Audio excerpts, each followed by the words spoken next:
Salut, oui, ne soyez pas trop tristes les amis, ce sont mes avant-derniers pronos légendaires de la saison.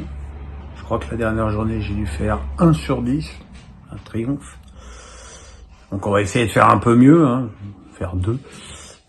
Ça commence avec Brest-Reims ce soir, avec une équipe de Reims qui fait joyeusement n'importe quoi, entre le limogeage de Will Steele et un flou très artistique qui entoure la suite du club champenois, et une équipe de Brest qui doit absolument gagner pour presque assurer une place en Ligue des Champions, ou en tout cas garder toutes ses chances intactes pour la dernière journée.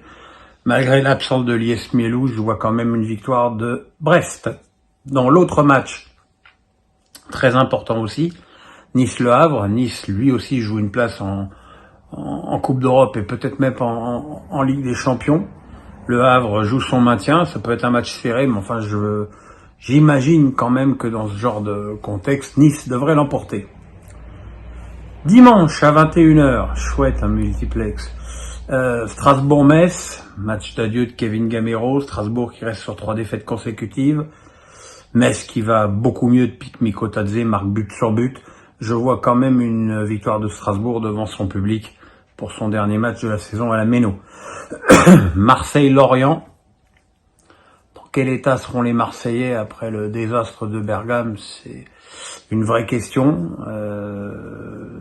Dans quel état d'esprit sont les Lorientais qui, eux, enchaînent les désastres semaine après semaine? Je vais quand même dire victoire de Marseille.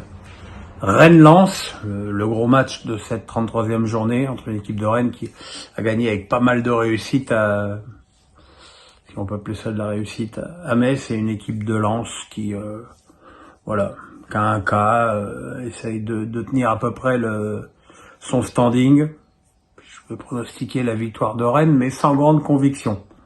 PSG-Toulouse, un petit peu la même réflexion autour de Marseille. Dans quel état seront les Parisiens? On annonce des adieux pour Mbappé, je suis pas certain que ce soit l'idée du siècle non plus. Voilà, bon, les Toulousains sont pas non plus hyper concernés pour cette fin de saison. Je vais dire victoire de Paris, mais enfin encore une fois, quelle équipe Luis Enrique va-t-il aligner? Montpellier-Monaco, Montpellier qui est tranquille, sa victoire à Toulouse l'a assuré d'un maintien presque confortable. Monaco doit encore prendre des points pour assurer sa 2e place, victoire de Monaco. Nantes-Lille, match Lille qui a perdu de façon quasi inexplicable contre Lyon lundi, et une équipe de Nantes qui performe à l'extérieur mais qui est catastrophique à domicile. Je crois qu'on en est à 9 défaites consécutives, toutes compétitions confondues à Beaujoire. Et je suis désolé, j'en vois une 10e victoire de Lille. Et enfin Clermont-Lyon. Beaucoup de joueurs de Lyon sont sous le coup d'une suspension en cas de carton jaune. Donc on peut supposer qu'aucun de cela ne jouera à Clermont. Maintenant voilà, chant du cygne de Clermont.